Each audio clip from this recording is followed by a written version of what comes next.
Salam sejahtera bagi kita semua. Perkenalkan, nama saya Marsha Reglina.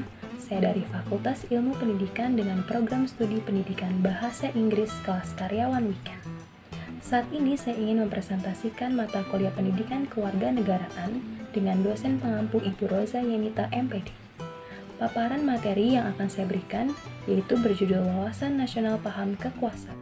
Adapun pengertian wawasan nasional sendiri merupakan cara pandang suatu bangsa tentang diri dan lingkungannya dalam eksistensi yang serba terhubung atau melalui interaksi dan interrelasi, dan dalam pembangunannya di lingkungan nasional termasuk lokal dan proporsional, regional, serta global.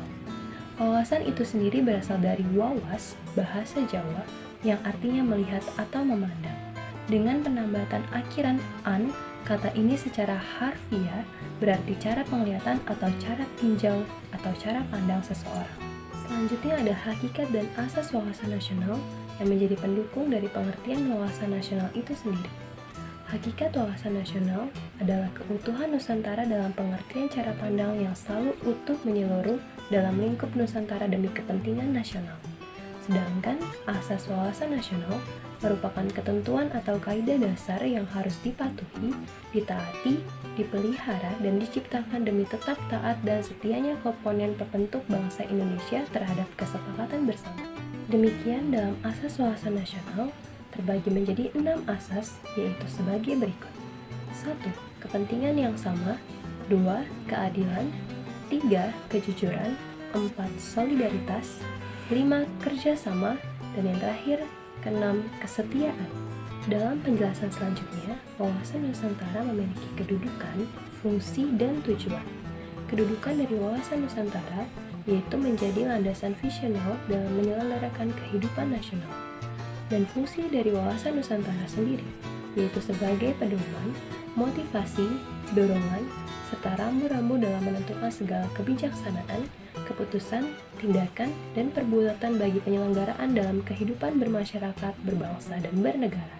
Serta tujuan dari wawasan Nusantara yaitu mewujudkan nasionalisme yang tinggi di aspek kehidupan Indonesia yang lebih mengutamakan kepentingan nasional daripada kepentingan individu. Berikut teori-teori yang mendukung rumusan paham kekuasaan. 1. Paham Machiavelli abad ke-17. Menurut Machiavelli, sebuah negara akan bertahan apabila menerapkan dalil-dalil seperti berikut ini. 1. Segala cara dihalalkan dalam merebut dan mempertahankan kekuasaan. 2. Untuk menjaga kekuasaan rezim, politik adu domba disahkan.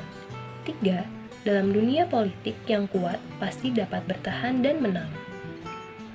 Yang kedua, paham Kaisar Napoleon Bonaparte abad ke-18.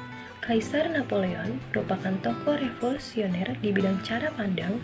Selain menganut baik dalam Machiavelli, Napoleon berpendapat bahwa perang di masa depan akan merupakan perang total yang mengerahkan segala upaya dan kekuatan nasional. Kekuatan ini juga perlu didukung oleh kondisi sosial budaya berupa ilmu pengetahuan teknologi demi terbentuknya kekuatan hankam untuk menduduki dan menjajah negara-negara di sekitar Prancis. Yang ketiga, paham Jenderal Clausewitz abad ke-18. Karl von Clausewitz adalah seorang tentara Rusia dan intelektual. Ia menjabat sebagai prajurit lapangan praktis, sebagai perwira staf dengan politik atau militer Rusia, dan sebagai pendidik militer terkemuka. Menurut Clausewitz, perang adalah kelanjutan politik dengan cara lain. Peperangan adalah sah-sah saja untuk mencapai tujuan nasional bangsa.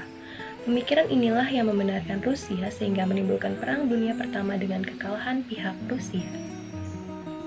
Yang keempat, paham Feuerbach dan Hegel. Paham materialisme Feuerbach dan teori sintesis Hegel menimbulkan dua aliran besar barat yang berkembang di dunia, yaitu kapitalisme di satu pihak dan komunisme di pihak yang lain.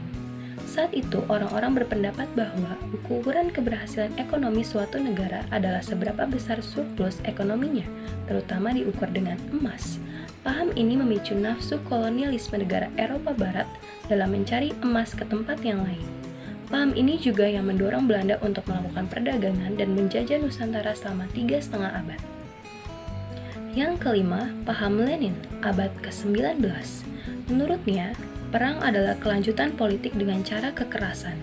Bagi Leninisme atau komunisme, perang atau pertumpahan darah atau revolusi di seluruh dunia adalah sah dalam kerangka mengkomuniskan seluruh bangsa di dunia. Karena itu, selama Perang Dingin baik Uni Soviet maupun RRC berlomba-lomba untuk mengekspor bahan komunis ke seluruh dunia. Yang terakhir adalah teori geopolitik.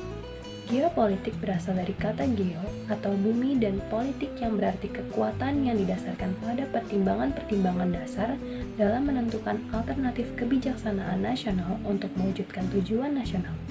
Pakar-pakar geopolitik antara lain Friedrich Schlegel, Rudolf Kellen, Karl Haushofer, Sir Halford Mackinder, Sir Walter Raleigh, and Alfred Thayer Mahan, W. Mitchell, A. Seversky, Yuli Dohet, dan John Frederick Carlos Fuller, dan yang terakhir Nicholas J. Spikman. Sekian dari presentasi saya. Mohon maaf jika ada pengucapan dan penulisan kata yang kurang tepat. Atas perhatian dan pengertiannya, saya ucapkan terima kasih.